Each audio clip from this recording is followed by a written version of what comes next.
Welcome to another episode of Will It Work? I am Kevin and we're testing out my game consoles to see if they work. This is the Coleco Telstar Classic. Coleco made a whole lot of Telstar systems and I've got more than a few of them. This is the Classic and it comes in a big wood box. It's a big piece of wood all around the outside to give it a, I don't know, classic living room feel or something.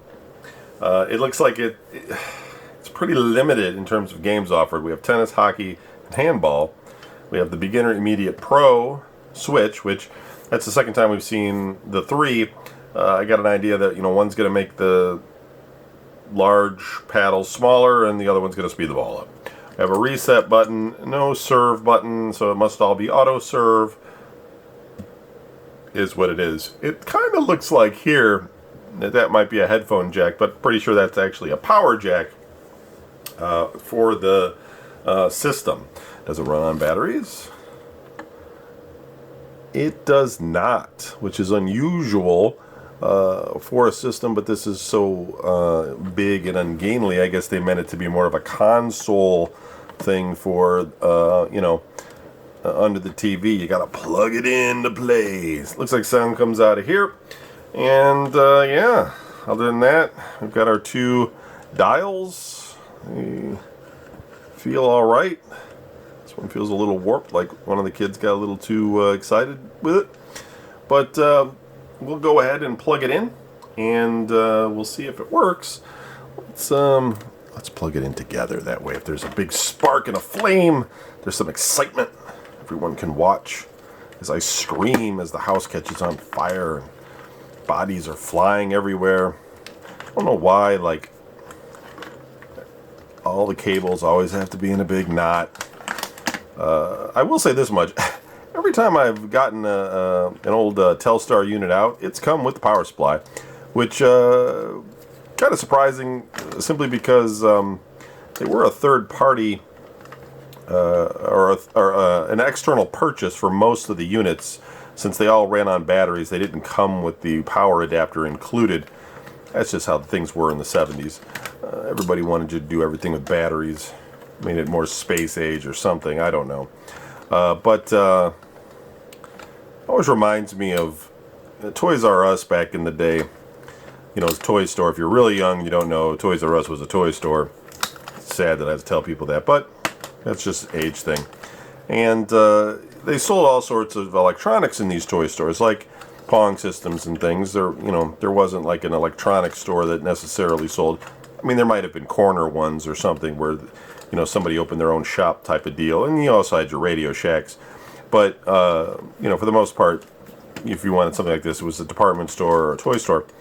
And I remember being in Toys R Us at one point, and being a kid and being a boy and everything.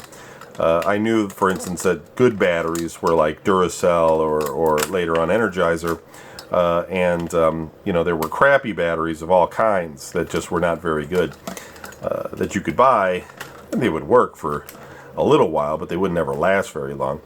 And Toys R Us had their own batteries, that they sold. They were branded Toys R Us. I think they had Jeffrey the Giraffe, which was like the mascot, on the battery itself, his picture. And I remember looking at those in the store as a kid and just thinking to myself, those things are junk.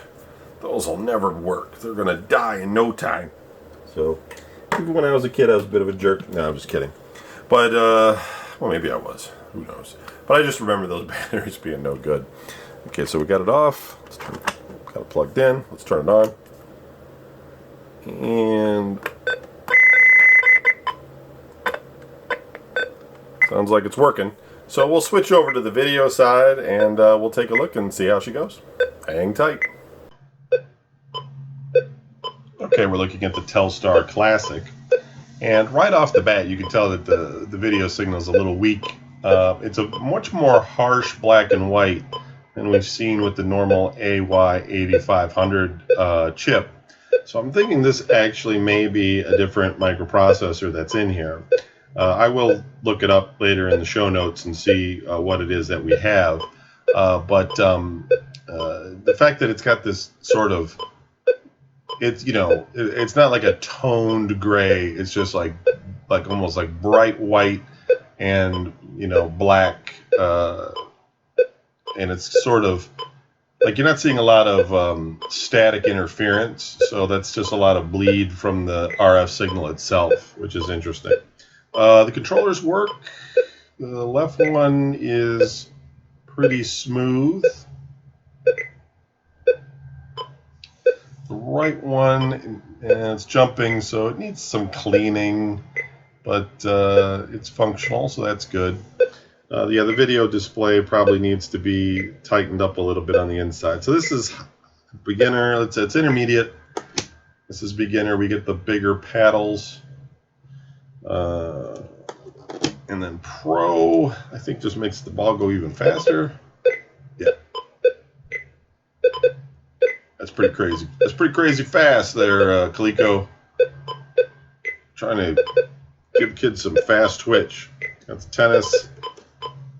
Yeah, see, hockey gives us the borders appearing in the corners.